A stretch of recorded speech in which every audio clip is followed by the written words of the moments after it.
So you can enjoy the rest of the afternoon outside of this cold space. My name is Marek, and as it's written here on the black screen, I'm one of the co-founders of Tactical Tech, which is the international non-for-profit based in Berlin who brought the Glassroom here, and quite a number of our people from Tactical Tech are here in the room as well, and in the space overall. And it happened that me and the co-founder of the organization, Stephanie, who is not here, also curated the Glassroom, and that's our last day, and it's been absolutely a blast and fantastic time. We had an enormous amount of people showing up and enjoying the exhibit and all the themes and narratives and so forth. And I really wasn't expecting that I'm going to have a full room on this Sunday afternoon whatsoever. And if you, however, were expecting that there's going to be some talk here that will be like a TED talk, so 15 minutes with somebody making a lot of movements and telling jokes, I'm afraid there's going to be an hour of exactly the opposite.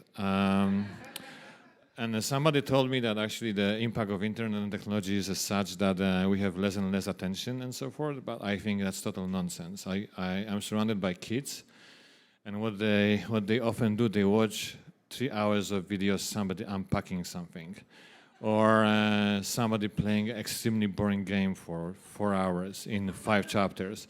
So I think the attention span is much better than it used to be in my generation. And I will test it, I think, in a few moments.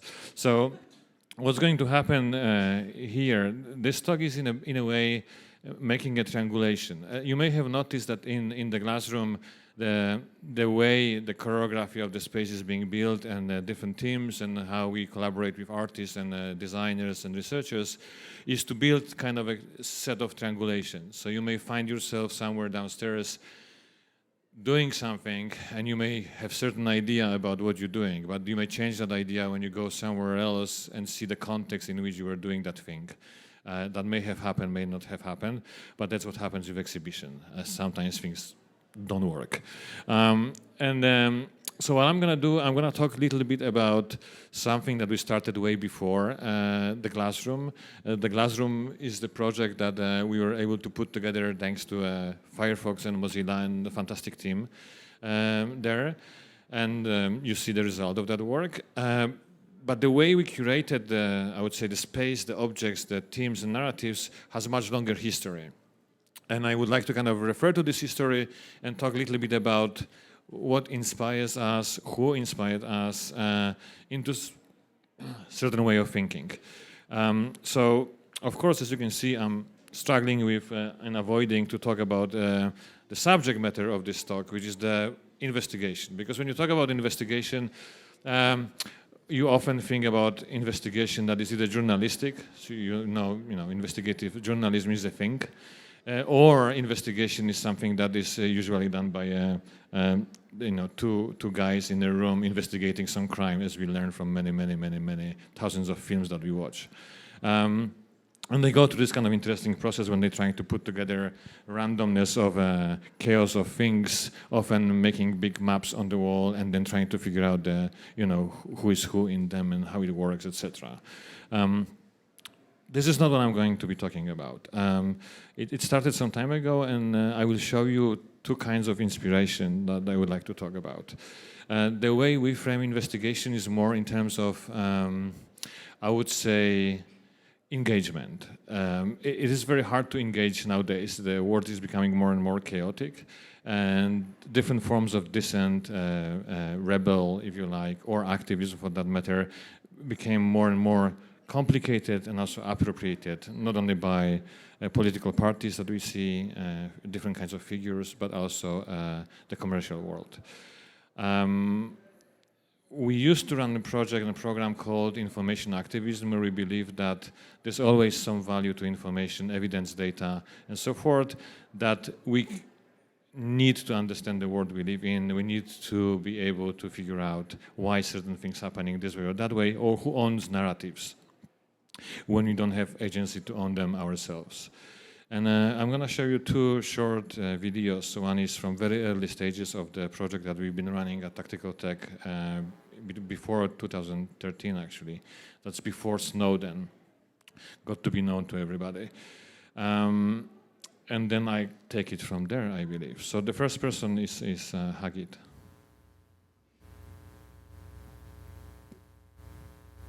I just opened the newspaper one day and read this big article about house demolitions in Jerusalem, and it kind of shocked me to realize that my life is so safe and normal in so many ways, and couldn't even imagine a situation in which my house would be demolished, and that this is happening to people living in 5 minutes drive from my house. I used to go on the bus and the bus used to go through Ramallah, and I'll never remember the terrifying feeling I had when I looked at the streets around me, thinking about the possibility of finding myself there alone. And I think that was, that fear and anxiety was something I wanted to confront. Israelis generally, if they don't look for it, they don't really have to see the occupation. I went to Bil'in, which is a very famous Palestinian village in the West Bank that protested against, and still is protesting against, the building of the wall on their lands and the confiscation of lands. And that was the first experience in which I actually felt the Israeli army shooting at me. And that was, I remember, a really scary one, because I was obviously on the Palestinian side. I was terrified. You experience this and you kind of realize how extreme it can get, and you go to these extremes and you keep on going.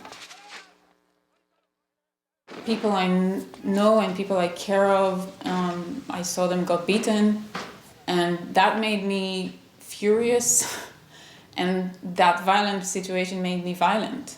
I mean, I found myself in a situation in which I saw my best friend being bitten by a border police soldier, and I just came and started beating him up.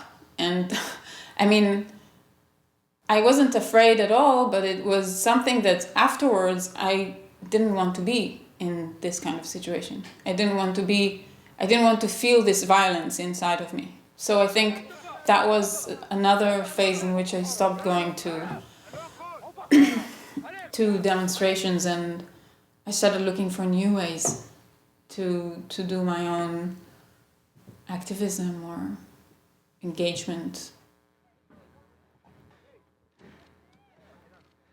I realized that what I really need to do is to examine my own society and examine the perpetrators, to see how it works, how it happens, how they enforce the planning law, and how the mechanism work in terms of house demolitions. First, I interviewed this retired inspector that used to enforce more than 800 house demolitions in Jerusalem, and that was like a total shock in the beginning. And he told me one thing that got me forward, was that the inspectors heavily use photography, and that was a really interesting point for me. And then I approached the municipality in a different way. I told them, I want to look at the photographs you're doing, and they gave me access.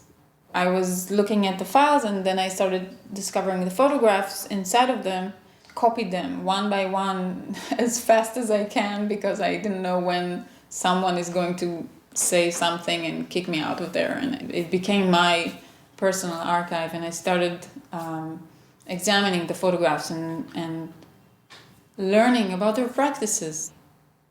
I kind of did a work of de-archiving the story that they are telling, and I told a different story. The fact that in all the photographs you could see women and children in the house, and the fact that they come in the mornings, the men are not there, and they have the liberty to just enter without any warrants. You could see lots of intimate photographs of bedrooms, and it's a traditional society of religious women, while all these inspectors are men. And they film themselves with the papers in their hands in order to prove that this was there, and they were there next to it. They have files that started in the 90s and they're still following them and monitoring these families. It gives them a lot of power. They sit in their offices and they kind of construct this whole story about this area for themselves. And one of the things that I learned through this process is the fact that house demolition is just the tip of the iceberg. The real thing is the mechanism behind this surveillance and enforcement of the planning law, making these people weaker and weaker. And the fact that they're paying so much money to the authorities is erasing any possibility of, planning their future, giving their children, education. So that is really a control mechanism, politically, socially, economically. Between 2000 and 2010, the municipality income from fines was more than 200 million shekels, while the budget for demolitions was 18 million. It's a lot of money, but then on the other side you could see the Jerusalem municipality is encouraging people like me to buy a house, to build a house and buy a house in Jerusalem, and they would pay me money to do that.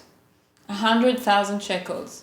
You give one extra privileges while you strip the other one from any rights. The fact that the municipality is squeezing the life out of these people in East Jerusalem is not photographed and is not documented. It's very hard to document it. And this was the important discovery for me.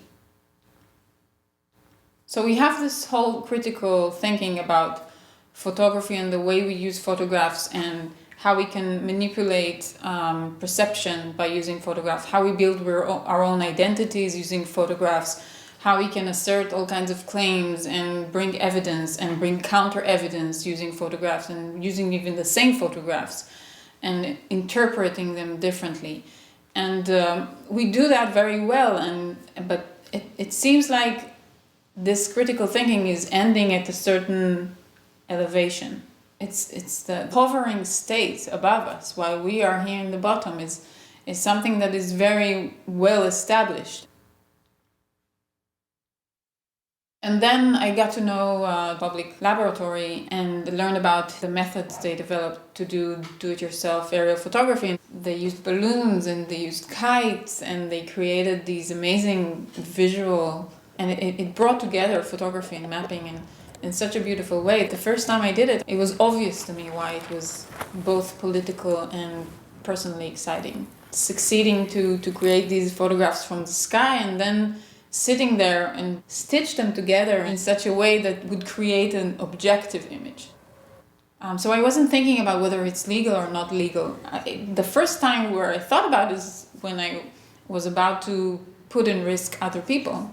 And I realized that very late, actually, but early enough to talk to the people that I was working with and tell them that I'm not willing to take this risk. And they were saying that, let's do it. And it was a lot of fun. I mean, the minute we took out the kite, and the kite is so big and red, and some other kids from the neighborhood just joined to the kids that we were working with, and there was hardly any wind, and that was the highest aerial photography that I did anywhere till today, because they were just getting crazy about it. Just let it go, let it go, let it go. And, knowing that they control this relations between themselves, the wind and the string. It's just amazing to see it. When you are able to use this technology and take your photographs while you are on the ground and see things from above, you change the meaning of this power. The fact that Google is showing only low-resolution images of Israel is something that I realized by learning this process of creating this high-resolution aerial photography. With these technologies, this view can become a social practice that allows people to organize and work towards shared concern. I think this is the most important change that these kind of practices are bringing.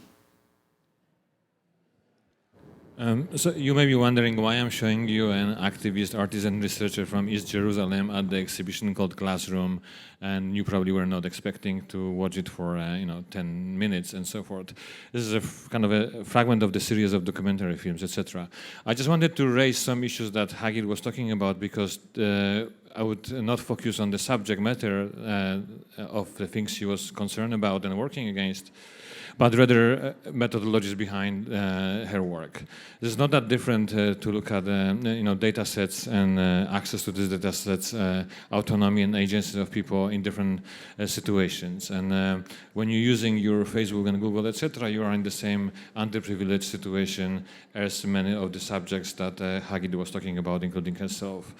That's one kind of a critical point. That, however, technology is empowering us and we depend on it a lot, etc. We are not the actual subjects with the autonomy and the agency here. We always get kind of, the fragment of the information that we desire, but not necessarily the entire picture of that is available.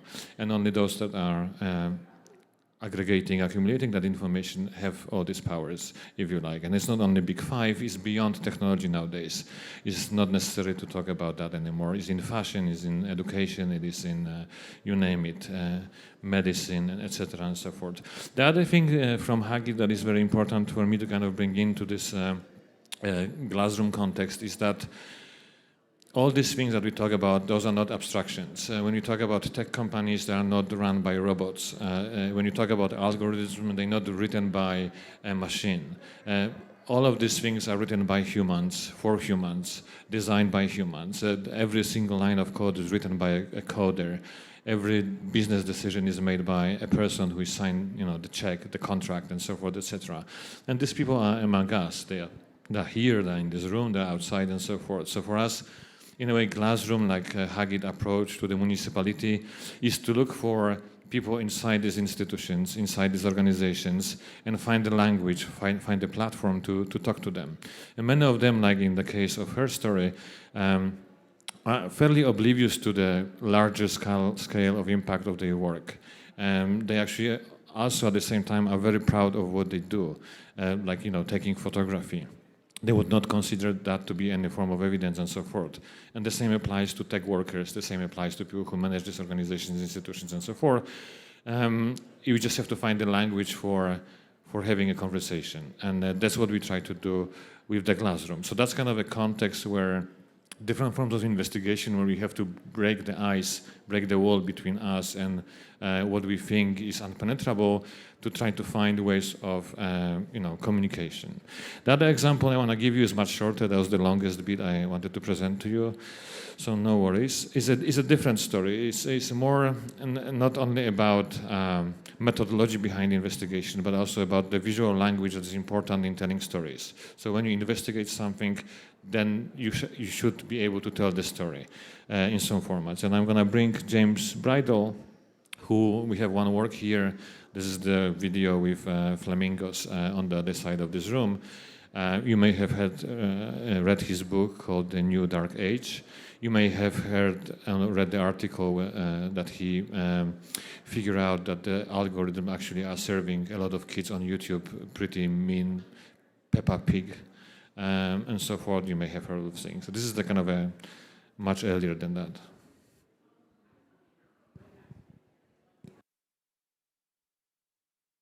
For me, it's always an imperative, where possible, to provide some kind of illustration of the story. Because we have quite simple animal brains that make it easier for us to grasp these things when they're shown to us in that way.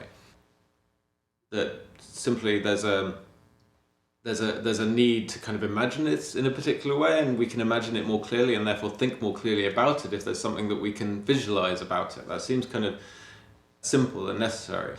There's also an inherent kind of shock in seeing the image that you haven't seen before. That's dual. Because it's like, oh right, this thing is real and it exists and it brings it home to you in a way that a pure kind of like textual or verbal description doesn't quite do. But also it asks you the question like, why haven't you seen this before? Essentially, why is this thing that's obviously under discussion, why has it remained, you know, invisible to me for such a long time? Because that immediately opens up the kind of the politics, not just of the image making, but of like of everything that's produced it. Because we live in a society that's kind of inundated with imagery. Everything is imaged, and so much imagery is kind of immediately accessible to us, if not kind of forced upon us.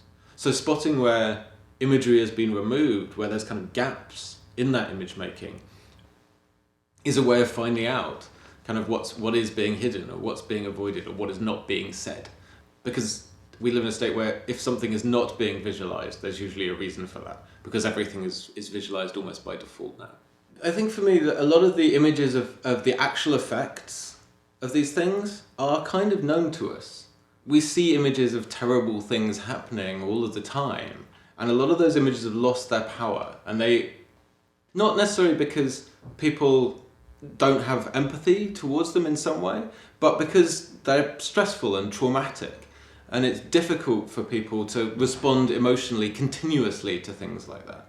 When presented over and over again with the terrible consequences of such things, it's natural for us to kind of reserve and protect ourselves by not fully engaging with them. And also to distance them, to say like, okay, that is happening, but it's happening far away, or it's happening to other people, or it's happening outside my control, and there's nothing I can do about it, so why would I allow myself to be traumatized and involved with this thing? By talking about it in terms of the systems and networks that produce it, you kind of you bring it back home again and make it about something that people do connect with and are engaged with all the time. So you can talk about immigration and migration as something that happens to other people, but everyone goes through airports. They understand that the airport system is something that they do interact with and something that they are connected with. Or you can talk about drone strikes and you talk about the distant villages in which they happen. And again, it's important to do that.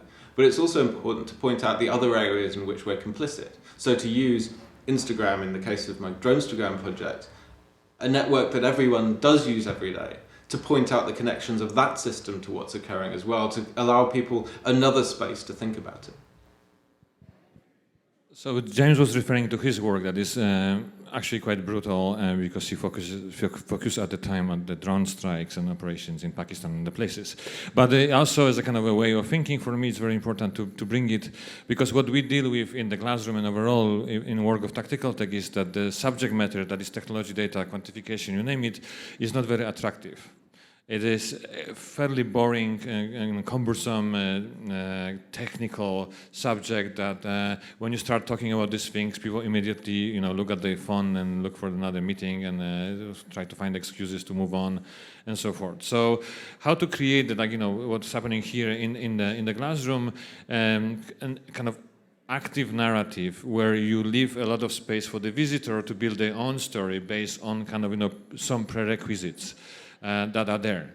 And it doesn't matter if they only serve on the kind of surface of that story that you're trying to convey, or they actually find time, energy to dive in. But what we've seen here, a lot of people actually stay and dive in and then look at things, etc., because there's space for that, and there's no assumption that we know better than the visitor. There's no assumption that our framing is better than yours. There's no assumption that we have a better, ideology, a better idea about the future of the world or whatever else you may find annoying. It's rather an invitation to exploration through finding your own way of looking at things. And what's kind of James is referring in this short interview is about the role of visual. And for us, visual means also aesthetics, how you build certain things, how we recognize them, familiarize ourselves with certain things, and then through that we can go into much more complex and more abstract, I would say, things. So I'm going to speak the next thing, but I don't know if anybody recognizes this. Anyone was doing data visualization around 2006? That's long time ago, 2006. Like even YouTube was worth absolutely nothing. And you know that YouTube was initially to be a dating website, video dating, right? You don't know that? Okay, great.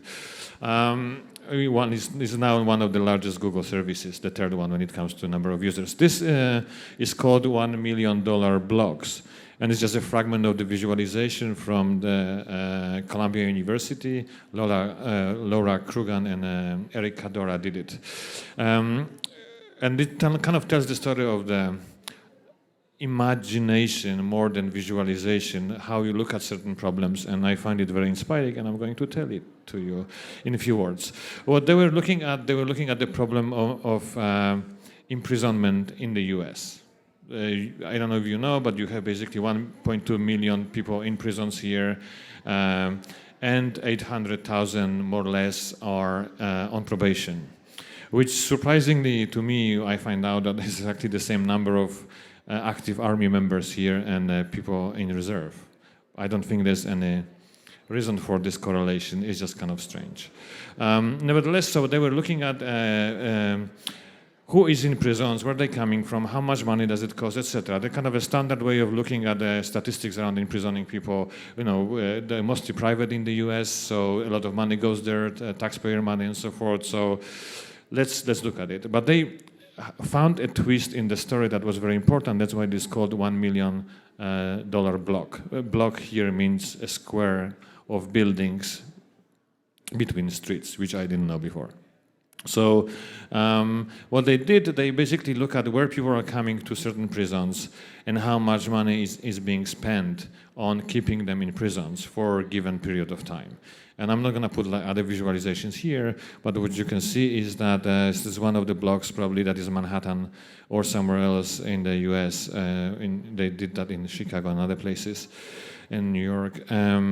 What they figure out that basically majority of the prisoners are coming from the same blocks, and the amount of money spent on keeping them in prison equals 1 million or more.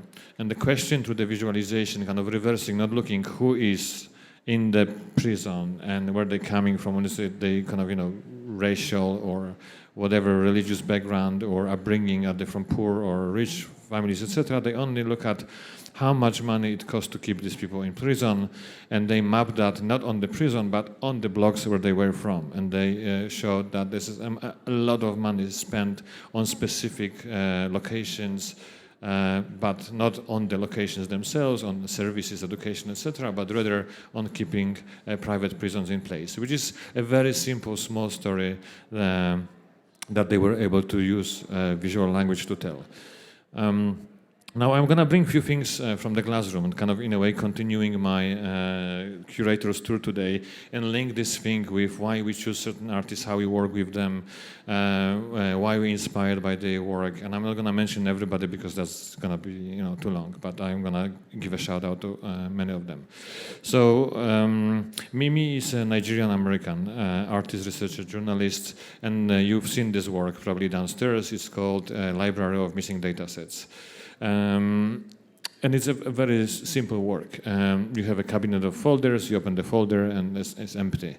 When you read the names of the folders, you have very different data sets that are, in Mimi's opinion, missing. For example, number of black families that adopted white children, or accurate age information for actors and actresses from Hollywood, or you can read them on the thing. And for us, it's kind of a very simple, straightforward, but important work that is analog, that the interaction between you, the visitor, and the work is as such that you open the folder, you look at the headings, and you would like to dive into some of them and see the content of these folders. And then you realize that they don't exist because it is a library of missing data sets. So it is not what we are used to when we use internet, wherever you search for on Google, etc. You always find information. There's always answer to your question. There's always something there. It may not be the right thing, but it at least is a pretty good conspiracy theory about that thing, kind of thing. But it's like the fact that we are used to receiving information, that the information, we're living in a saturated information environment, is quite natural. The kind of other side of this work, and it's for us even more important, and Mimi is aware of that, is the fact that this specific work here is focusing on blackness or black communities, history, identity, and the fact that most of these communities are probably the most surveyed, quantified, etc., and yet certain data sets about them are not accessible, not only to them, but anybody else. And that kind of is a structure of power between who have agency and autonomy to collect data and who have access to what they can learn from the data sets and so forth. And yet on the top of that, this work also illustrates the impossibility of having data set on everything. And this is also the kind of, a fallacy of total information system, where it becomes this Borgesian story of infinite library, infinite map of the empire, where if we only have all of the data sets on every single problem of the world, we would be able to sort out these problems. The problem with that kind of ideology is that many of these problems can be solved without any data on them. It's not necessary to have technology or data to deal with them. That's MIMI, the library of missing data sets. And there's a form of investigation here. It's very different than the journalistic investigation. It's kind of reverse of that methodology. You also have seen the work of Adam Harvey and his colleague called MegaPixels. Currently, I just got the message there is a queue of people queuing to get the be compared with somebody from a database. And what is important with this work and with the other work in terms of imagination, that the fact that we have queue and the fact that people actually go there and take photographs of themselves, in a way, is part of the work and part of the statement that this work is doing. Because this work is not about finding your doppelganger or finding, somebody well-known, some kind of artist or actor that you look alike, etc.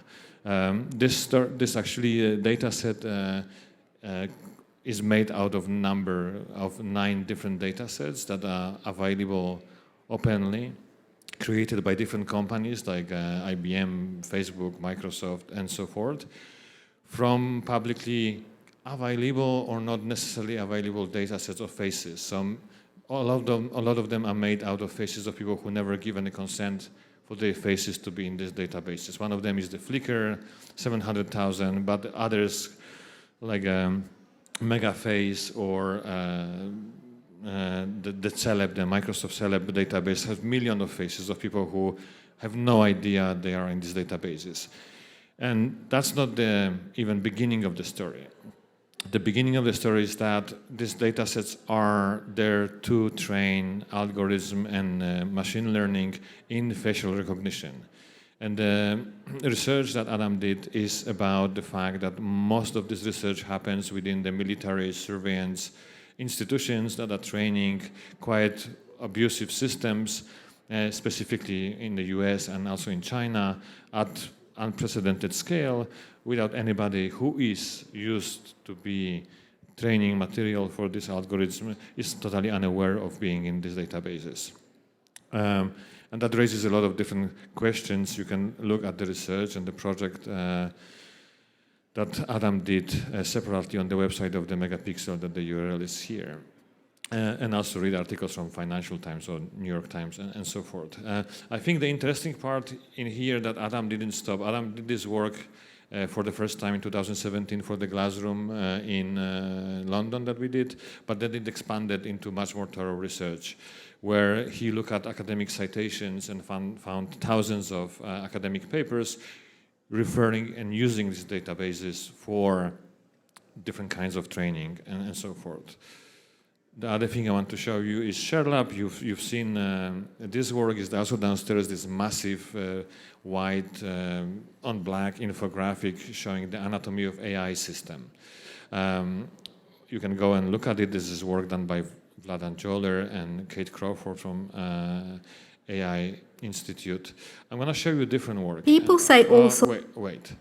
1 second. I'm going to show you different work. So it's aesthetically similar, but it is looking at the Facebook algorithm. We were showing that work in in London as well. And I will show it not as an infographic, but Vladan and a couple of other people, Kasia Szymilewicz and others, made a short video pretending that they speak in the voice of an algorithm. So imagine that algorithm become a speaking voiceover, and the algorithm explains itself to somebody looking at this massive infographic.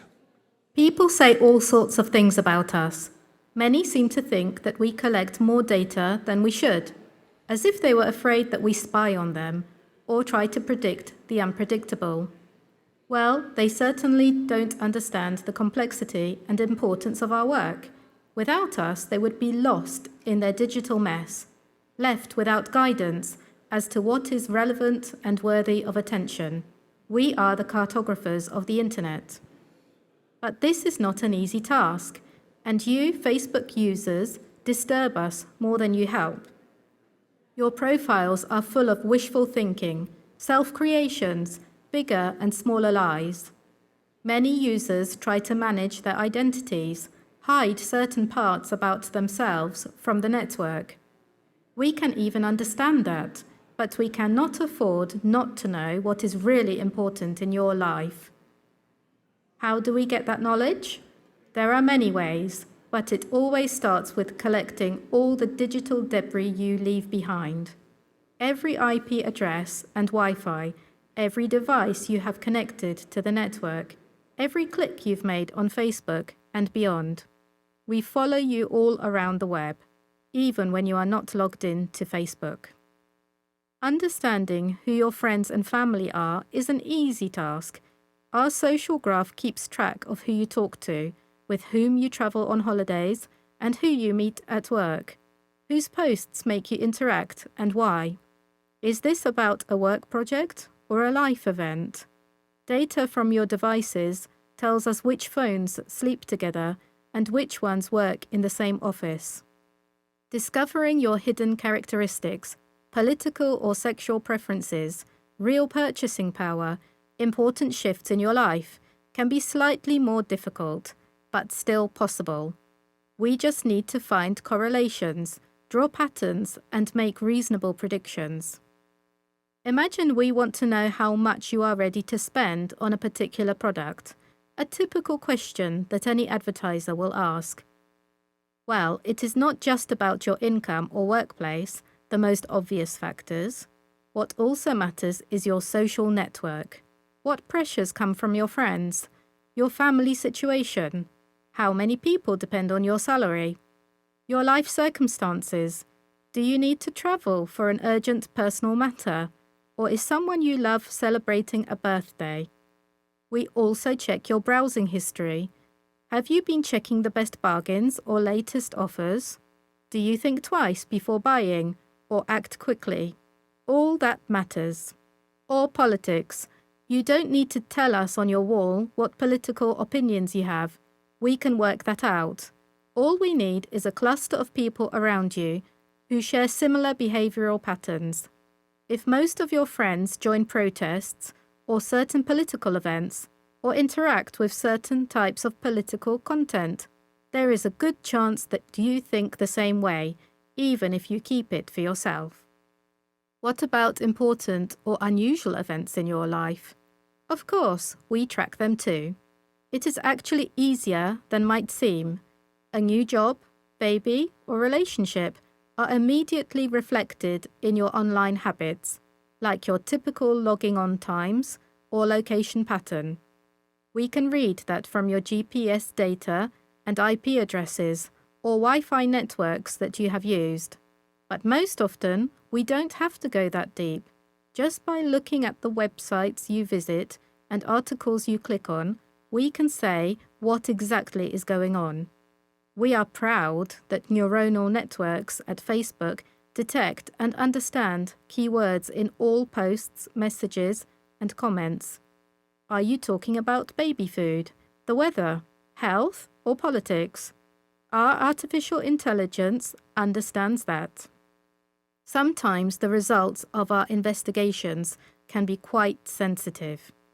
Think about a young female user who starts checking websites with health-related advice and reading about the symptoms of pregnancy. It is a hint that she is moving to a valuable category of women who will be preparing her nest pretty soon. Or teenage users who suddenly start missing out on social events, interact less with their network, and use words such as bad, sad, doesn't matter. Some may even visit websites tagged depression. We take it as a signal that they might be going through a difficult time. This is also a good marketing opportunity. Why do we make all this effort? Well, the answer is simple. This knowledge is in demand. We sell it at a good price to our clients who need your attention and need us to tell them how to get it. So when we had this infographic in London, actually, the group that spent the most time in front of it were people from Facebook. And they were like, wow, we had no idea how it works, really. And it's interesting, we had people also here from other companies who, they do their job in a fragment of the company. They just do what they're good at. And they don't realize often the complexity and the scale and how far certain things go. I think the important thing about this piece is that this information is not available publicly. This is not something that you can go, make a phone call to Facebook and, hey guys, how are you doing this whole thing? And how does it work? Can you send me a diagram, etc.? Nobody will send you anything. There's no phone even to call anybody. So ShareLab did basically a quite thorough analysis, kind of reverse engineering, opening the black box, which is a lot of the stuff in the classroom is kind of the same methodology. And they look at, I'm just going to tell you what it was.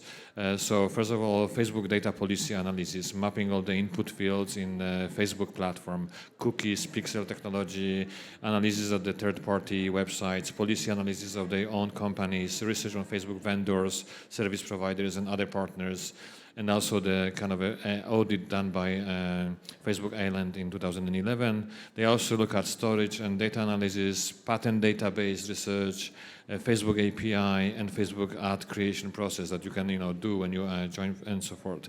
If you want to know more about Facebook and the way they deliver political advertisement, there's Manuel and Nayantara here sitting in white outfits in the middle of the room who created that. It's very easy to spot them. Sorry for now outing you from the audience.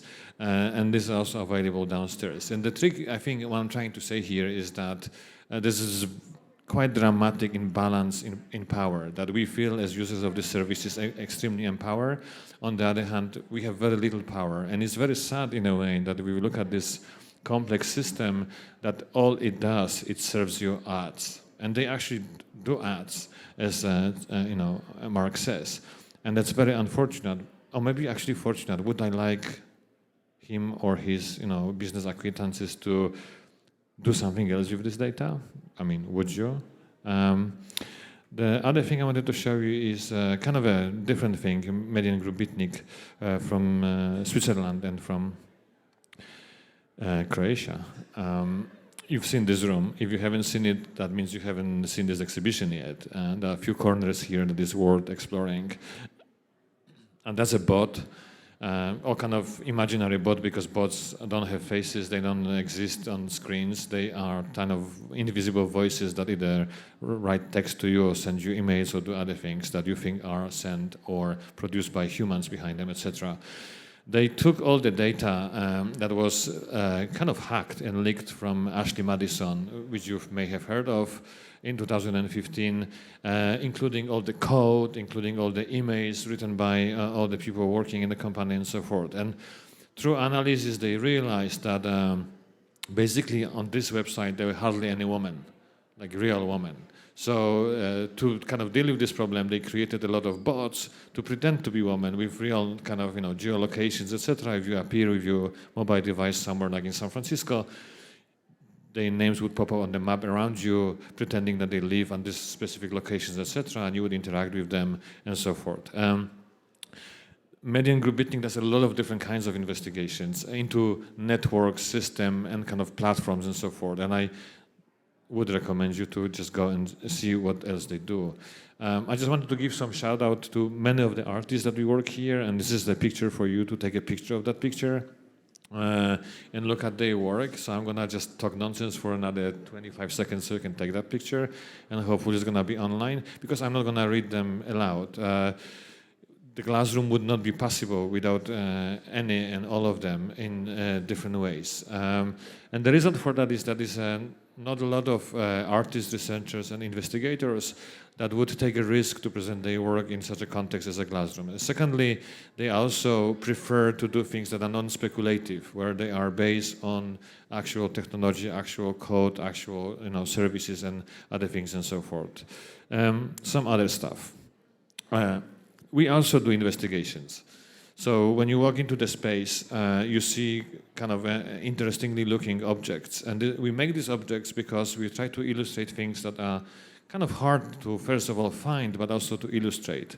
One of them is this massive infographic at the table when we enter the classroom that is called 100 and plus protests. Coming to San Francisco, we really wanted to recognize the fact that the need for the discussion, the need for what you see here, for the platform to talk about technology, ethics of technology, business models, all these kind of things that we actually do care, people who came here as well do care. It's been happening already since quite long. And this is only kind of a visualization of 100 and plus protests that happen against and within 19 companies since 2009 to 2019. We look at different categories of protests. We look at who was behind them, what have happened, etc., and so forth. And this data set we make public, and it doesn't exist. We had to create it for this exhibit here. The other work that we've done here that is also very interesting but super basic investigation is the fact that it is very unclear how many businesses, services, and platforms Google actually owns. We only have fragmentary information about the user base. So we know something about 9 biggest companies that they own. And this stack of plastic here represents one of the biggest ones. So Gmail, Maps, you name it, and so forth. But we don't know if they have the same audiences, different audiences, what kind of audiences, how the audiences interact with that, and so forth, etc. And on the outer ring here, you have 254 other companies and businesses. Fitbit is not there because they just bought Fitbit yesterday, but most of them are on that outer ring. And it's kind of showing you something that should be in a public domain, should be known to the users, which is the omnipresence of such a large corporation called Google and Alphabet at the same time. Specifically because their ultimate business model, 97% of income comes from advertisement. It's not that they sell data, they give access to your profile to different kinds of advertisement, and they much less scrutinize there than recently Facebook has been. The work that we do outside of the classroom is just kind of an example of that, is our data ourselves, where we look at, first of all, you may have seen Varun giving a presentation yesterday. That's what's on your left, which is the influence industry.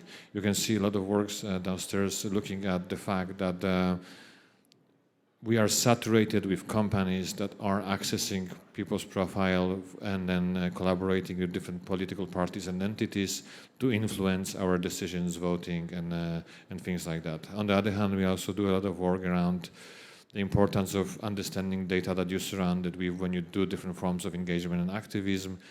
We look at what happens when you go to events and you use booking system, what happens when you travel, when you use PNR numbers, and all these kind of things that we take for granted. It's like Mark Da Costa work downstairs about how much one can read from 3D code on your ID, driving license, etc. We start forgetting about the fact that we carry a lot of information all the time on us. The major reason I wanted to do this talk was to tell you more about the thing that is totally outside the classroom, but is based on the same principles of investigation. So we look at citizen and community investigation. And this is the project I showed you, the video of Hackidu when we started in 2011. And 2011, 2014, we've done a lot of documentary films and massive database of different tools and tactics that can be used for investigation. And recently, we built a network of I would say community and citizen investigators who come from very different disciplines. They're not only journalists, they're not only researchers, and they have very different talents, skills, and possibilities. And I'm going to show you the website very quickly. So if you go to kidexposingtheinvisible.org, you're going to get the kit. It's now translated into 4 languages. It's going to be up very soon. I may find my cursor here. When you look at the different forms of investigation, you can see some of them are digital, like Search Smart by Dorking, or retrieving and archiving information from websites, how to see what's behind the website, or using maps to see beyond the obvious. And of course, we not only talk about Google Maps, there's like plenty other services out there on every kind of level that you could use if you're into mapping. But the other focus that we do that is very important, and that's why I brought Hackidu to at the beginning, is that the importance of analog, in-person investigation, the fact that not everything is online. Actually, it's very little online, and then let's not get stuck with it. And it's very important to explore things in the field, finding people who make decisions, finding people who create certain things, and so forth. And we also look at what to investigate. We are adding another 6 chapters to that kit right now, from supply chain, extracting information from social apps, and political parties in the UK. I've been speaking for 50 minutes and mumbling at times, so maybe you have some questions.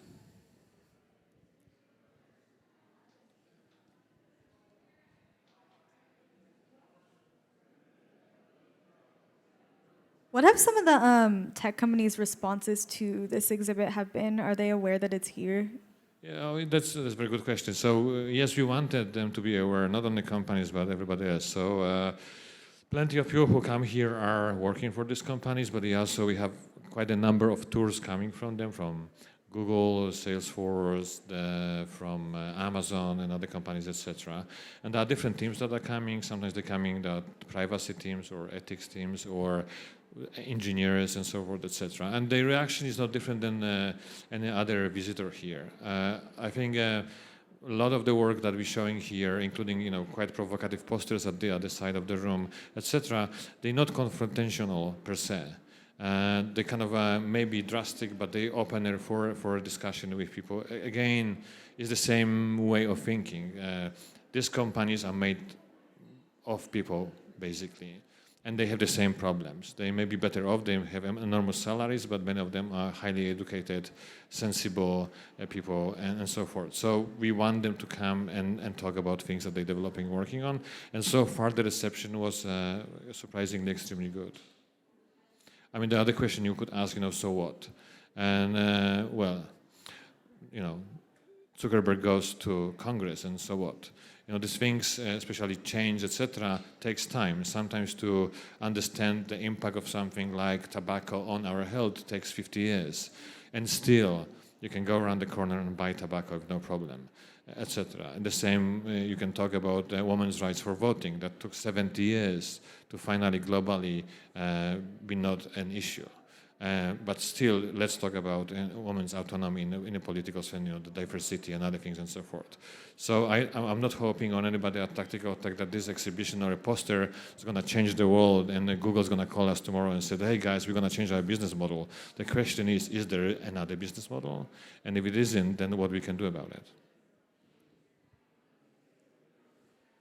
Hopefully no more questions. Oh, sure, maybe you have more questions. Actually, it would be nice if you ask me questions. Because I don't even know.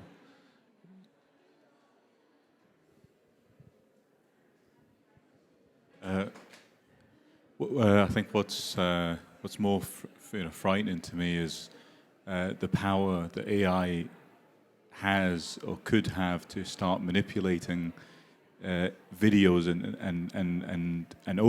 and audio, where the only way for me to know if what you're saying is real or not real is to see it like this.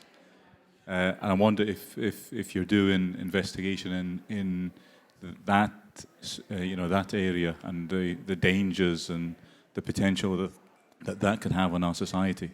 Yeah, so Varun also kind of avoid this kind of, he said he's going to be talking about political influence, but we're not going to be talking about disinformation because that's part of what you're talking about. However, we're working on the version of the glassroom that travels. I mean, this is great, but we do a lot of small glassrooms, that are kind of much, portable, disposable, and easy to travel, etc. That we mostly do at libraries, schools, universities, community centers, and so forth. And we're working on the new version of that. That will be about digital media literacy. That covers also topics like that, including verification and so on. But you're right. This environment is getting extremely complicated.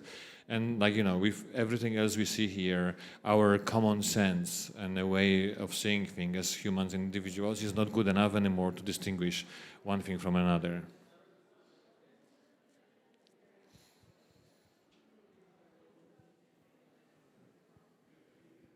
So I really appreciate the non-confrontational way in which you've described presenting this information, because it often seems that it's either people being overly enthusiastic or very skeptical, and it is very difficult to have a conversation in that sense. And I fall on the very skeptical side, and it is a lot of emotional labor on the part of the activists as well to sort of try to discuss these matters.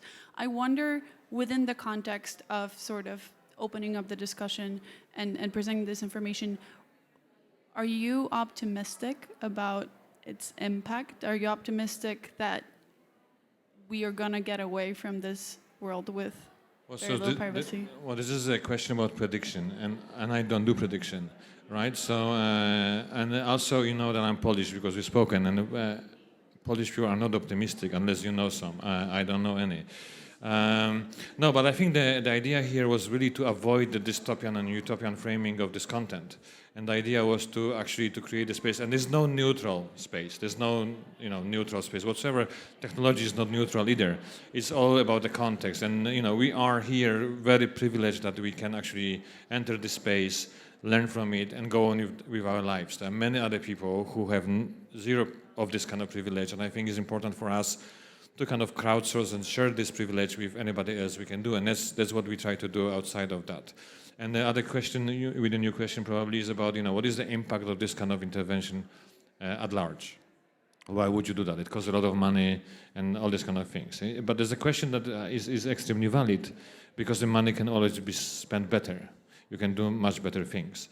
But the impact is similar to, what is the impact of a good book or documentary film, or all these kind of, narratives that are inspiring people to think about things they believe they think otherwise in different way. And I think that's kind of a power of this kind of exhibition, where you have 20,000 visitors. Many of them will have a very different view on the engagement through technology with social, political, economical, or cultural, or whatever issues they're going to encounter in the future. Okay, that's it. Okay, so we're going to finish here. Thank you very much for your participation and your questions, and have a good afternoon.